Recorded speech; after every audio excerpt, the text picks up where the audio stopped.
Cherry Punch, and we're sitting here looking over our shoulders at what looks like a bad science fiction movie. Keep waiting for the creature to appear from the fog, Mike, and I'm sure NASCAR is waiting as well. They're trying to decide how long they'll have to wait before they can start this race under green. Well, when he appears, I hope it's Bill Gazaway. Once he and his observers can see all the way around the racetrack, we'll be set to go with the start of this Summer 500. Right now, the racetrack is completely fog-shrouded, and having trouble looking out his windshield is the pole sitter for this race. Okay. Well, Harry Gant, the last time you were here, your race wound up at a very violent conclusion. How do you feel about starting here again at Pocono after such a violent wreck? Well, we look at this just like it's another race. You know, we sort of forget the troubles and things we have in the past race, and the car's running good today, and we're looking forward, for a good finish today. Harry, there's so much fog here right now that on the home straightaway where we are, it's impossible to see the backstretch, and yet you've all been ordered into the cars. What's going to happen here? Well, we hope they won't start it till the fog lifts before they throw the green flag. It'd be pretty bad right now, I think, but hopefully it's going to clear up and where we can see a little better, and we'll get this race in and get it over with. We got another race next week, but we hope that we'll be able to get this one in today.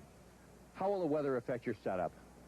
I don't think it's going to affect it any. We tested the car in qualifying. It was damp conditions earlier when we practiced and cool, and then we tried it again yesterday, and after the ARCA race, the track was hotter and slicker, and it seemed to work just as good, so I don't think it's going to affect anybody much. It may affect some on a different type track of this size. Just being so flat and all you set up, it's not going to make a lot of difference, I don't think, in any of the cars.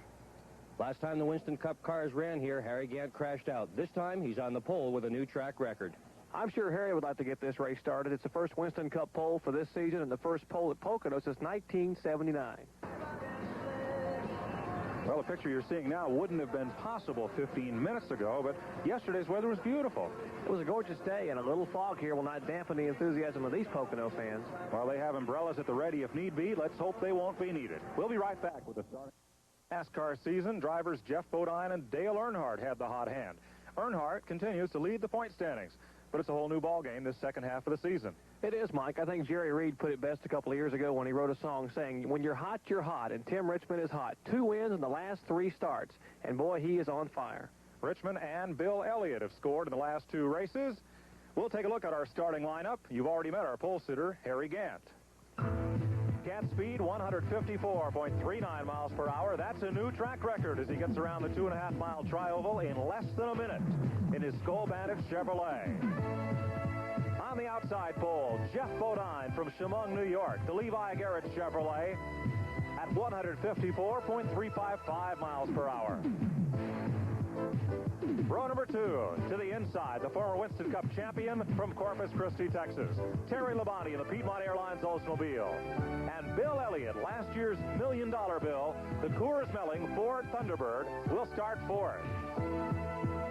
Row number 3, 5th starting spot, the June winner here, Tim Richmond of Ashland, Ohio, the Folgers Coffee Exxon Chevrolet, prepared by Harry Hyde. Going 6th, Darrell Waltrip, the defending Winston Cup stock car champion in the Junior Johnson prepared Budweiser Kentucky Fried Chicken Chevrolet. In the 4th row, King Richard Petty, stock car racing's all-time winner in the STP Pontiac at 152.7.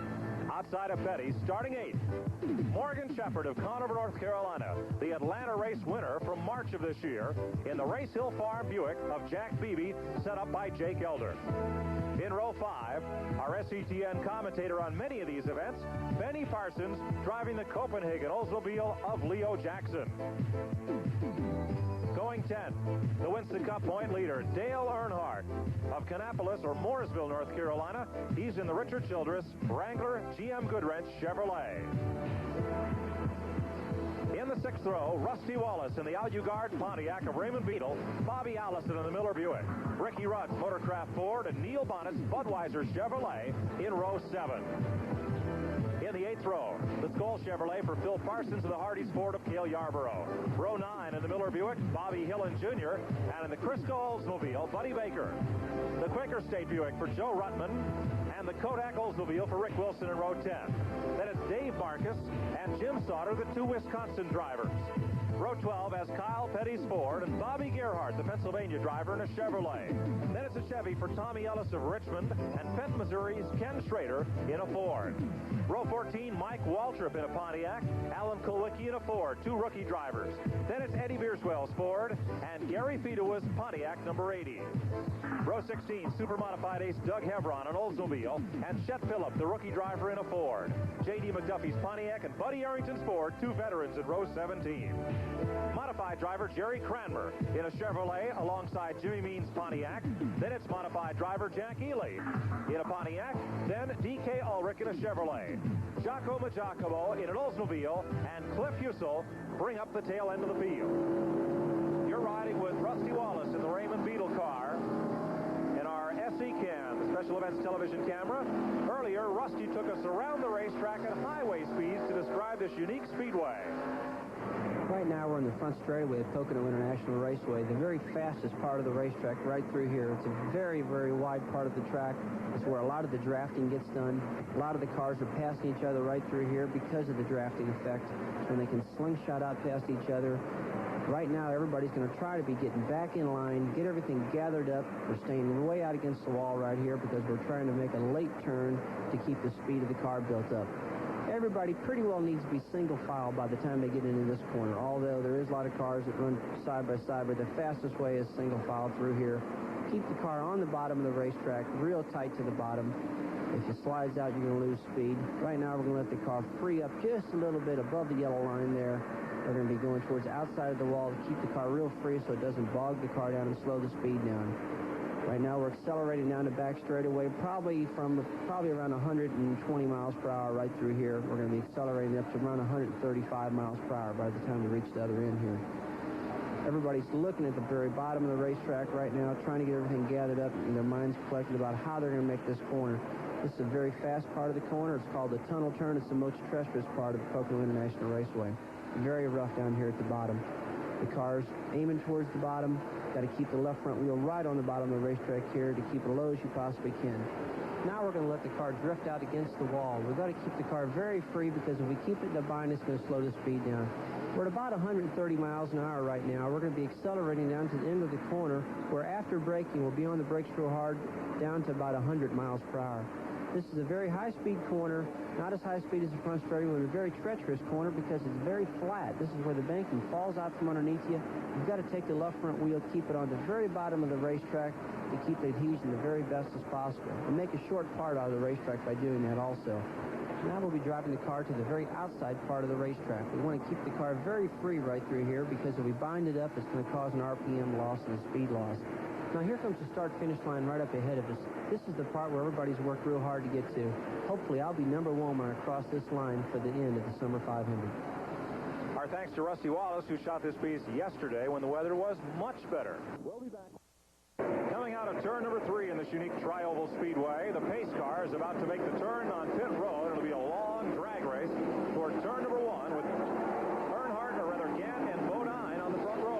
Longest straightaway in Winston Cup competition, nearly 7/10 of a mile. This long straight, 6 lanes wide.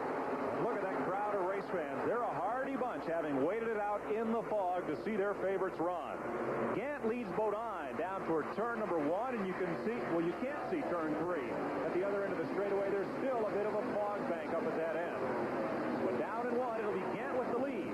Bodine riding in second. There's a look out of our Special Events Television camera, or C-Cam for short. It's in the Rusty Wallace automobile as Wallace dices and pulls up alongside Dale Earnhardt and almost climbs right into the trunk of Benny Parsons' car.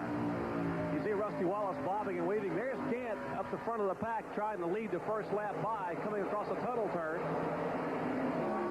The 1-2 starters running that way, Gann and Bodine. In the 17 races here at Pocono, the winner has come from the front row 6 of those 17 times. Terry Labonte rides in third in an Oldsmobile. Back in fourth, that now looks like Tim Richmond, having moved ahead of Bill Elliott. You see how flat that turn 3 is. There are only 3 turns here at Pocono, and turn 3 is the least banked of the 3, only 6 degrees, almost like a road course turn. Out of the fog, into the smog, well into turn 1. It is still Gant. Here's Earnhardt and Wallace continuing that side-by-side battle. And the Fenton, Missouri driver, Wallace, will get the better of Earnhardt, the NASCAR point leader. They're in the Long Pond straightaway, heading up for turn number 2. That is the second longest of the 3 straightaways here. Bodine having a look. Jeff Bodine trying to pick up where he left off back in June as he assumes the lead, makes a move inside again. Gutsy move. That's a tough place to pass on this speedway. Going over the tunnel turn, and here comes Terry Labonte. Boy, Terry Labonte has had no luck at this racetrack. He finished 35th back in June. He blew an engine early in the race. He would like to resurrect a good finish today here in this Summer 500. Bodine leads Labonte, and Gant has dropped to 3rd. Off turn 3 and into that long drag strip front straightaway. Here's Labonte looking to the inside on the race leader. Look how wide that straightaway is, and look how it narrows up getting into the corner. The front stretch is probably 100, maybe 110 feet wide, but in turn 1, the track narrows to about 60 feet, so they must taper down single file and go through that 14-degree banking. Labonte got the lead. It looks like he may not keep it for long. There's Bodine climbing his way up the inside, and he is really getting over the tunnel well on the inside. Jeff Bodine's car handles well inside that tunnel turn. It's banked about 8 degrees, and he really has the horsepower coming through the short chute. Gant now looks to the inside for 3rd spot. Richmond is there, number 25.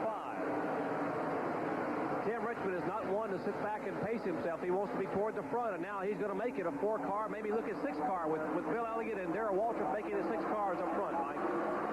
A 6-car draft down the front straightaway with Earnhardt and Rusty Wallace leading that second pack.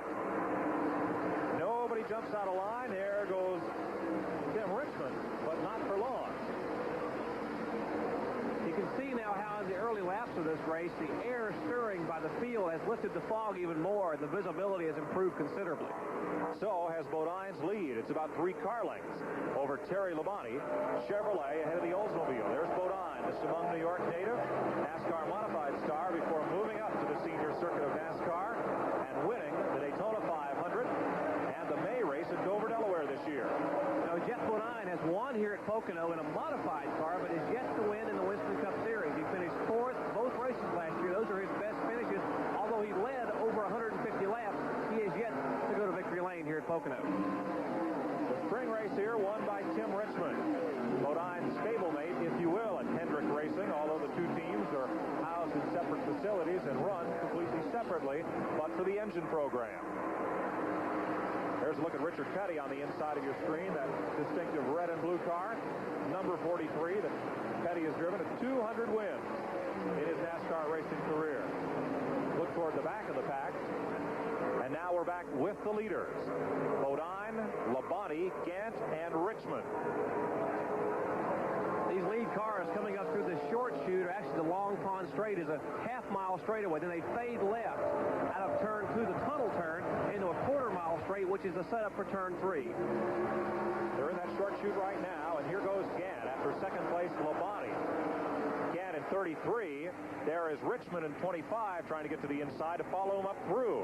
But Labonte will hug the track apron at the inside of turn number 3 and deny Richmond the line. Bill Elliott sitting back in the back there looking like he may make a move. He likes this racetrack. He won both events here back in '85, and he likes running this demanding course. It's sort of a combination of short track, road course, and super speedway. Elliott's Ford rides 5th. There's a look out the back window of Rusty Wallace's Pontiac as he moves past Richard Petty. Morgan Shepherd, the car behind Petty's number 43. You're watching Gant on the left side of your screen. The Taylorsville, North Carolina driver, former NASCAR late model sportsman standout before he moved up to the Grand National, now Winston Cup Division. And a good tussle there from about 7th spot on back. They really are shaking the field back in the pack. A gaggle of cars out of turn. There was Buddy Baker, and Baker's had a strong car the past few races. Baker, number 88 Oldsmobile. Looking from turn 1, back up the front straightaway toward pit road. The visibility improving, though still not ideal. There are so many mountains here in eastern Pennsylvania, you can have a thunder shower in one little valley and have the sun shining not 5 miles away. And understand that's the condition we have here today, that this fog situation is localized. NASCAR officials in contact with Wilkes-Barre Airport, they are hoping that it's going to blow through. So as long as those flags stand straight out on their staffs along pit road, we can look for continued improvement in this weather situation. And you can already see how much it's improved. Look at that shot we had out of turn 2 a minute ago, how clear it is. A little bit of fog here out of turn 3. But now they come up to speed on this straightaway. They run maybe 170-plus miles an hour. The speed, you really don't get an idea how fast they run until you look down in turn 1 and see them coming right at you. There is trouble on Joe Ruttman's car. The Quaker State Buick has spun around and caught a piece of the wall coming out of turn number 2. Sabre shortened up to Skyhawk dimensions is at the inside of turn number 3, trying to limp around to pit road on the grass. What a tough break for this 41-year-old Upland, California driver. He's had 3 consecutive top 10 finishes. He's been having a good run in the Kenny Bernstein car, but looks like luck will reach out and bite him today. Caution flag is out for Ruttman, whose car comes to a halt at the inside of turn number 3. It's the first caution of the day, and to this point, Jeff Bodine had been setting a new record average speed for Pocono Raceway. Reynolds and the crew of Joe Ruttman's car, and Jerry, they're still waiting for that car to come to pit road. They haven't seen the car. They don't realize how badly damaged the car is, and here it comes. Here's the Quaker State Buick, mangled the front end, the rear end pushed in. That car is irreparable. It will head for the garage area. So Ruttman is the first car out of the race, and we are back under green with Jeff Bodine at the front of the pack. Coming down, and you hear Rusty Wallace coming up through the gears for the restart. That's the microphone going along with our SE cam inside of Wallace's car. Bodine leads them off into turn number 1. Waltrip is second. Wallace has the 3rd spot, and it looked like Dale Earnhardt in 4th. There's Earnhardt. Check that Harry Gant as the 3rd place car. Earnhardt, number 3, is 4th. Big crowd of the infield here at Pocono. Folks like to come in a day or 2 ahead, camp out. And they come from all over the Northeast and the southern states. Here's Bodine leading Waltrip. Harry Gant hanging tough in 3rd spot. They had a lot of engine trouble. They lost their engine builder last month, and they've sort of been building engines by committee there at the shops in Denver, and having a pretty good run today. That's Denver, North Carolina, folks. Those of you out west, don't go looking to visit if you fly into Stapleton Airport in Denver, Colorado. Wallace jumps out of line, so too does Dave Marcus, breaking the draft. Waltrip pulls right up on the bumper of race leader Bodine, car number 5. Pair of Chevrolets, one from the Rick Hendrick stable, one from Junior Johnson, and Waltrip trying to reel in that point leader. Dale Earnhardt would like to win this race. Bodine looking for his first victory at Pocono in a Winston Cup car. He has come so close, but has not been able to drive into victory lane. Gant is 3rd, Earnhardt 4th, Bill Elliott's the 5th place car, 6th is Rusty Wallace, 7th the Oldsmobile of Terry Labonte. A lot of jumping in the back of the pack this time by. You know, Bill Elliott's really hanging in there. He had a 5th place finish back in June here for the Miller 500. Picked up his first win last month at Michigan, but he has not had a good season. He is trying to hang in there and get a good finish and possibly a win here at Pocono. Not so much that Elliott is running slower than last year when he won 11 races, but new body styles for the Buicks and Oldsmobiles and new back windows for the Chevrolets and Pontiacs that help make them more competitive against the Ford Thunderbirds. Here's Bobby Allison, Neil Bonnet, Terry Labonte in the middle of the pack. 2 Alabama neighbors running nose to tail. And on pit road, Morgan Shepherd. And the Race Hill Farms Buick makes an unscheduled stop. They will change right side tires as the battle heats up toward the front. Waltrip in front now. Here is Richmond pulling up alongside Bodine. This will be for 2nd position with Waltrip, the new leader. Boy, Tim Richmond makes it look so easy when he slides by on the inside. An indication of how strong that car really is. Earnhardt, now the 4th place car. This racetrack with 3 different corners, and I mean different radius, different banking, even different width. It must be awful hard for these teams to set a car up to get through all 3 turns. Well, most of them set up for turn 3. Here's a shot from inside the Pontiac of Rusty Wallace. That's the Motorcraft Ford in front of him. That's Ricky Rudd, and in front of that car is the STP car, Richard Petty. And we'll watch for Rusty Wallace to make a move. Rudd's car slides up a little bit and see if Wallace can make a move. All he needs is a little bit of a fender alongside, and he's got that fender, and he slides by Ricky Rudd. You hear Wallace lift off the throttle at turn number 3, the longest turn on this racetrack. Scheduled pit stop for the car number 25, a routine green flag stop, left side tires, as Harry Hyde there with his left hand on the radio is talking to his driver, Tim Richmond, as they complete pit work. And here are the front 2 cars that have yet to pit. These are also the 2 prime contenders for the national driving title. Dale Earnhardt in the Wrangler Chevrolet, number 3, is the point leader. Darrell Waltrip looking to repeat as champion in the Budweiser number 11. Off turn 3, Jeff Bodine is 3rd. Harry Gant is 4th.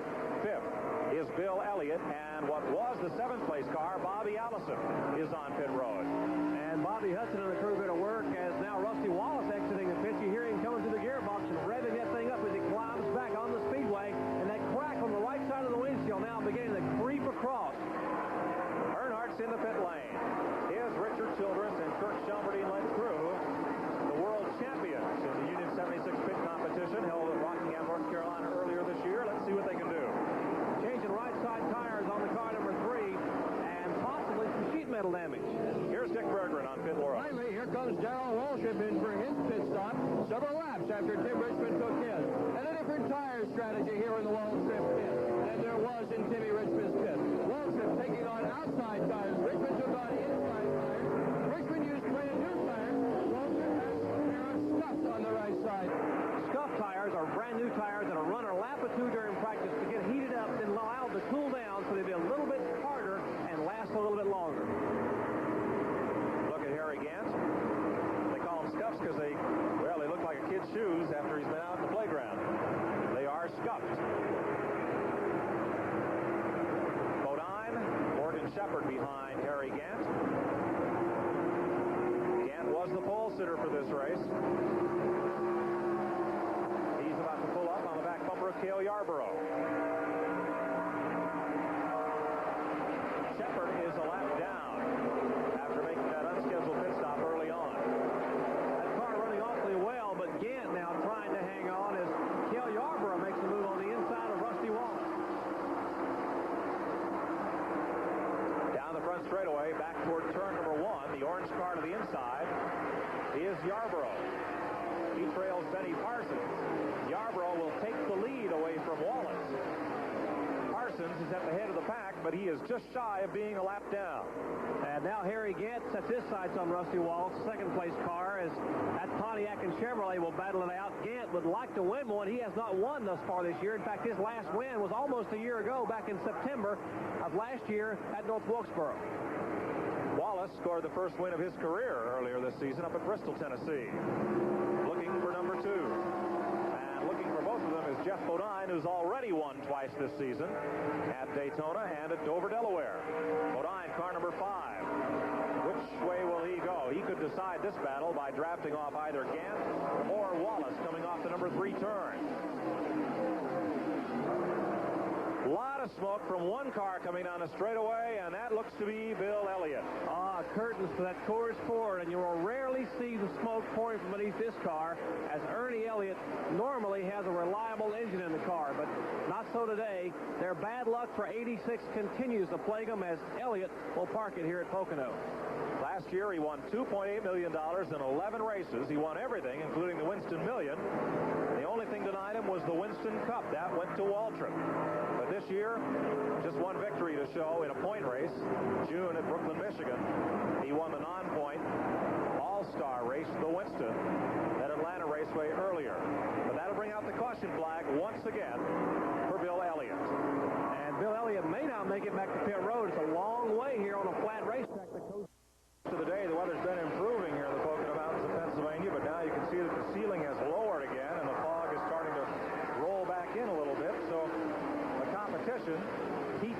wants to bid. Jeff Bodine is putting the pressure on Neil Bonnet at the front of the pack. Tim Richmond is there as well on the right side of your screen. And here goes Bodine. Jeff Bodine will make a move on the inside of Neil Bonnet. Looks like he may have him, and Richmond looks like he may try both on the inside, and he does up in turn 2. They're spinning Jim Sauter down in turn number 1. He spun well off the racetrack. And Richmond is loose. Hang on. Around he goes, collected by Richard Petty. That spins Richmond back up onto the racetrack. Ricky Rudd sneaks through. Yarborough gets through. But Richmond and Petty's car lie littered up the racetrack. On the far right of your screen, you see the top of Richard Petty's STP Pontiac that's gone hard into that embankment there out of turn 2. Tim Richmond's car sits on the apron. Richmond trying to get the car refired as yellow now being shown to the field for the spin in turn 1 by Jim Sauter. And here is Tim Richmond trying to get the car. He has the car refired, trying to back it out of the grass, down out of turn 2, and he heads backwards down the short chute. Richmond and Bodine were battling for the lead going back to the caution flag. Now, each of those drivers had already led a lap, so that there was little but pride at stake. Richmond ends up with a damaged race car. Bodine will also pit under the caution flag. Okay, here are Bodine and Richmond. You see Richmond getting squirrely now. He gets sideways right in front of Petty. Richard has nowhere to go. Look at Earnhardt beneath him. Makes a move. Richmond still spinning. Here goes Rudd and Yarborough by. Richmond spins off the racetrack. He has some damaged sheet metal, but he may be able to continue. Boy, give Earnhardt the timeliest move of the day right there for getting through. Oh, the mangled STP Pontiac. And what a good run Richard Petty had earlier in the day. And now that all will go for naught as the safety crews have that car on the hook. If Petty had not collided, Richmond likely would have spun off harmlessly into the infield, but the collision sent Richmond Chevrolet back out onto the racetrack. That access road leads into the infield, and the retaining wall is what Petty's car ended up into. Well, it's good to see that 7-time Winston Cup champion climb out. He looks to be A-OK. The same cannot be said for Tim Richmond's car. It's on pit road. Well, here's Tim Richmond in the pits, and this is one beat-up race car. He made an entire lap and a half on a flat right front tire. This thing's got damage on the right side, the left side. Just about everywhere that a car can be damaged, Timmy Richmond's car is damaged. This was the fastest car on the speedway. There is blue paint on the left side. That is unmistakably paint from Richard Petty's car, number 43. The crew now working on the left front fender, trying to pull it out. Richmond, more likely than not, will try to get out before he loses yet another lap in this situation. They've got the right side tires changed. Now they're working on the left side tires. As damaged as these cars are, they can really sometimes sustain an impact like that, still get on the racetrack and be remarkably quick. And that is the only hope that Timmy Richmond has at this particular junction. That's Cheech Gardy changing that left rear tire, former New England modified driver, and Harry Lee Hyde leading the 5-man fender pull, sure to become a 1988 Olympic event.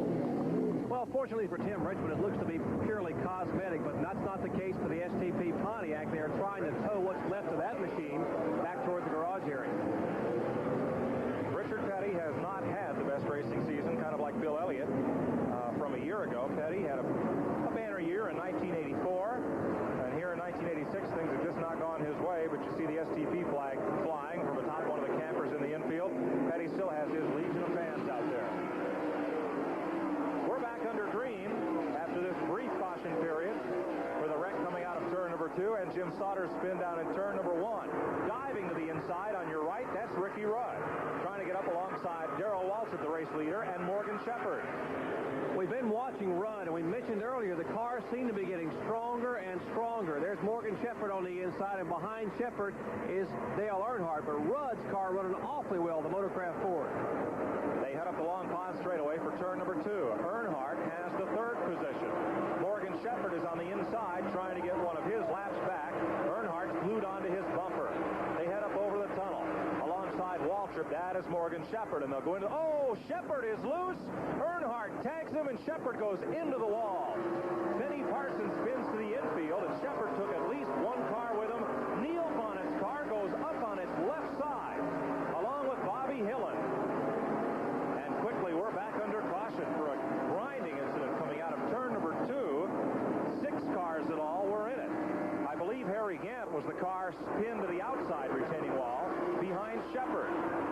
There's Bonnet getting out of his car as Parsons pulls away. And Neil Bonnet collapses beside his car. He has fallen to the ground. He is laying there beside the car, prone on the ground, and the safety crews have been dispatched. Bonnet's crew went hard into that inside wall, almost the same exact spot where Richard Petty hit it 3 laps ago. Neil may perhaps have had the wind knocked out of him. Now he's propped up on one elbow as a member of the safety crew comes to his aid. Let's take another look in replay. Okay, here's the play. Earnhardt gets sideways. That's Morgan Shepard, and Earnhardt gets tagged in it. Katie bar the door. Here is Benny Parsons. Watch the impact of Bonnet sideways. Bobby Hillen is there. Benny Parsons, Bonnet's car comes back on all four, but the damage has been done. The car remains intact, but Bonnet took some kind of impact in that seat. There's the rescue crew going to Neil Bonnet's aid. Bobby Hillen had run over to see if Bonnet was okay. Hillen is all right. And let's go to Dick Berger on pit road. Rough afternoon here again. Yeah, we thought it was going to be a good day for us today, but, you know, just sometimes you got to learn how to run when you lap down. What exactly did happen up there? Well, the lap cars really was just trying to, you know, run Darrell out here, the leader there, and they drove in up the backstretch way over their head, and they all started wrecking and sliding, and I backed off. I saw what was going to happen when we went in, and I see they was going too fast, and so I backed out of the throttle and tried to avoid everything, and it seemed like I'm ready to go, and then Morgan come flying out of the grass and got me again. That's Harry Gant. He was involved in the incident up in the tunnel turn. Harry Gant is one of 5 drivers out of the race from that accident. There's Neil Bonnet's car, Morgan Shepard, Benny Parsons, and Bobby Hillen. Also headed to the garage area. Here's Dick. Bobby Hillen, you don't look happy at all. What happened up there? No, we just were racing and came out of the tunnel, and I think the 47 car and another car were sideways, and everybody was trying to get their car slowed down, and I was on the inside of Neil, and he turned left and forced me to turn left, and we both got in the grass, and then from there it was just slipping and sliding and hitting the wall and hitting other cars, and just everything going crazy. You know, I think Neil's okay. He was complaining about his ribs, but I think he's going to be okay. You okay? There's Benny Parsons' car that had come to pit road, but Leo Jackson and the crew found their attempts at repair were futile. And Parsons will be pushed back to the garage area. Here's one more look, and you see the yellow car, Shepard already sideways, and once Earnhardt hits him, it looks like there's no hope. There's no way. It all breaks loose, and you see the impact, the violent impact there for Neil Bonnet's car, now back on all fours. We're getting down to it here at Pocono, Pennsylvania. Up at the front of the pack as the fog continues to fill back into the speedway is Tim Richmond along with Darrell Waltrip. Jeff Bodine is there, so too Cale Yarborough, Bobby Allison, Dale Earnhardt, Terry Labonte, and Ricky Rudd. Again, Tim Richmond showing how strong that car is, but Darrell Waltrip hanging awfully tough in the Budweiser Chevy. Richmond trying to win both ends of the Pocono Fair for 1986. The race winner here in June, trying to sew up both ends of the season. Rebel out of turn 2. That is Earnhardt into the wall. And again, that mangled Wrangler Chevrolet taps it in all 4 corners and comes to a halt as slower traffic now, lap traffic, slides by on the inside. Earnhardt's car has come to a rest. I think the only piece of sheet metal he missed was the roof. I don't know, he may have tapped that too. The car looks to be pretty heavily damaged. The right front fender is gone. Looks like a modified car like you see running in New England at Stafford or somewhere. Here's the Wrangler Chevrolet. Again, it's fired. He heads back towards pit road. And we'll take another look at it as Earnhardt just comes into view underneath the scoreboard. Far back side of the screen. Earnhardt's car getting swirly. Begins to slide. The rear end comes around, and it taps the wall. You see the smoke flying as lap traffic now slipping by. Yarborough on the inside. But Earnhardt's car spins. The nose hits the concrete. He comes around the driver's side door, and again the left rear quarter panel will nudge the barrier before the car skips across the racetrack as Alan Kowicki slides by. And again, that Wrangler Chevrolet has taken a beating. How'd you like to be the body man on that crew? Well, that's job security, isn't it? You could call it that. We're set for the restart. NASCAR short. And this should be the run to the checkered flag. Jeff Bodine is at the front of the pack, trying to win his first race here at Pocono International Raceway in a NASCAR Winston Cup car. There are just 4 laps to go. Bodine has 2 wins this year, but he has not won since May. He has not won for 2 months since the race at Dover, Delaware. He would like to hang on, but Bobby Allison has won here, but not since 1983. He would like to put the Miller Buick in victory lane. Ricky Rudd lying third, had a short track win up at Martinsville, Virginia, but has yet to win this season on the Superspeedway. And somewhere back there are Richmond, Earnhardt, Labonte, and Waltrip. They're all on the lead lap.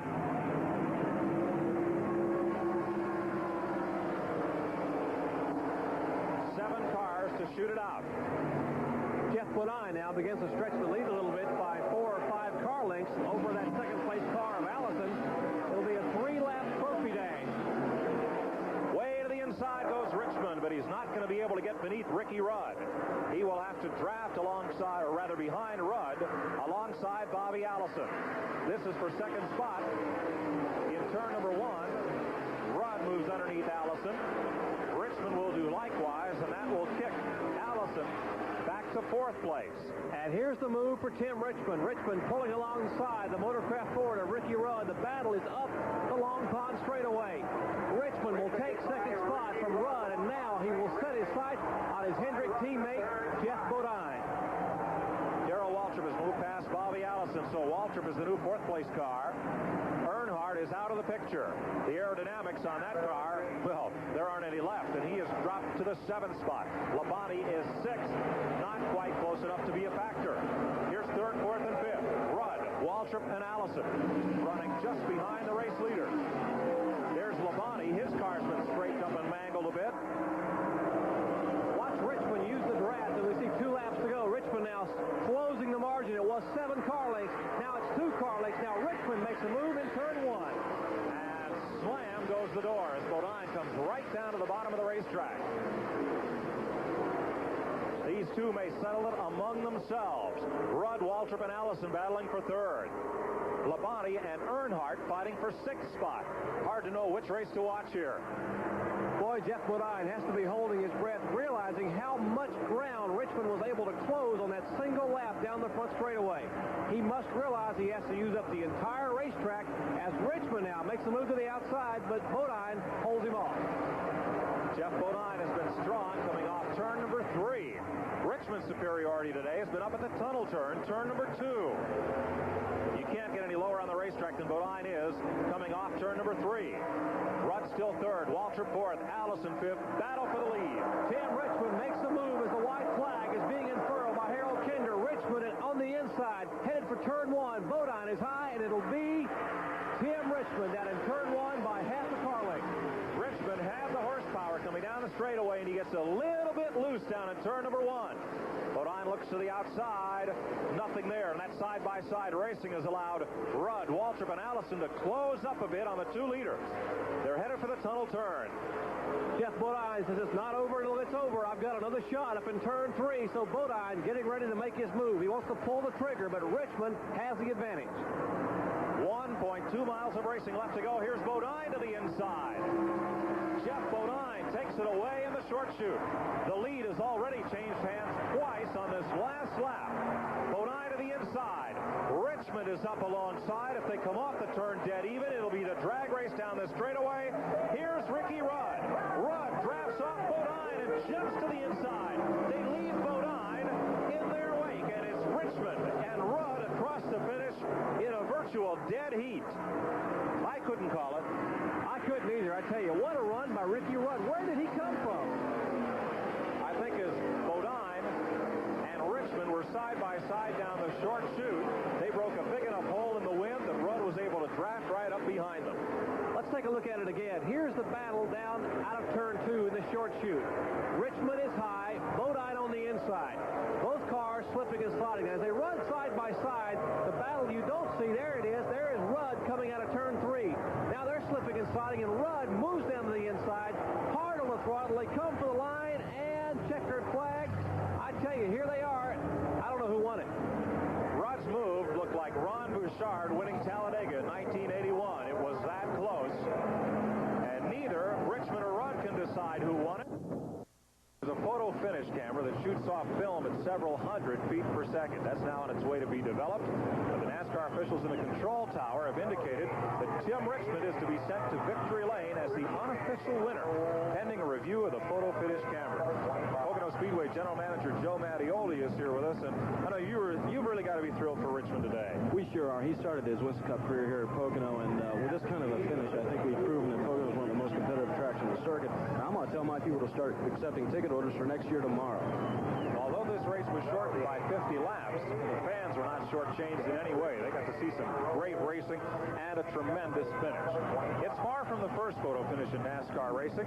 In 1981, Ron Bouchard won the Talladega 500 in a 3-wide photo finish with Darrell Waltrip and Terry Labonte.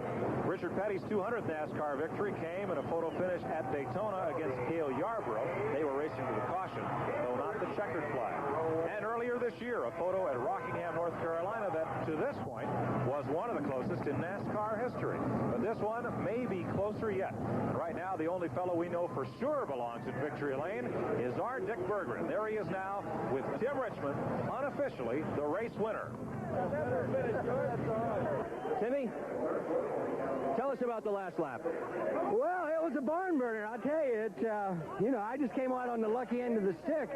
We got by Jeff on the front straightaway and went down into one and had him covered, and then I went down to the tunnel, turned too hard, and the car slipped up and was starting to spin out, and he slipped under me, and we both went down into 3 side by side, and we kind of touched and bobbled like I guess you're supposed to in the Winston Cup Series, and I just got the throttle a little bit quicker than he did coming off of 3 there, and then all of a sudden Ricky came out of nowhere, because of Jeff and I dogging for it there. Ricky came out of nowhere and snuck in there for, I thought, the win almost, but luckily the photo finish showed it was us. I tell you, Were you worried when they stopped both you and Ricky side by side? Did you think he'd won it? well, I was pretty sure. I mean, but then again, the angles are quite, strange sometimes from inside a race car, and I was on a 1 to 10, I was on a 1 or 2 on the sure side of that we won it.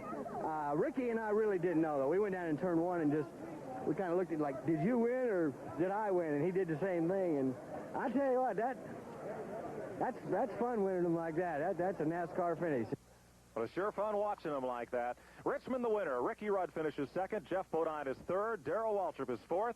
Bobby Allison, Terry Labonte, and Dale Earnhardt finish on the lead lap. It'll be a foggy drive home for these race fans as SETN congratulates.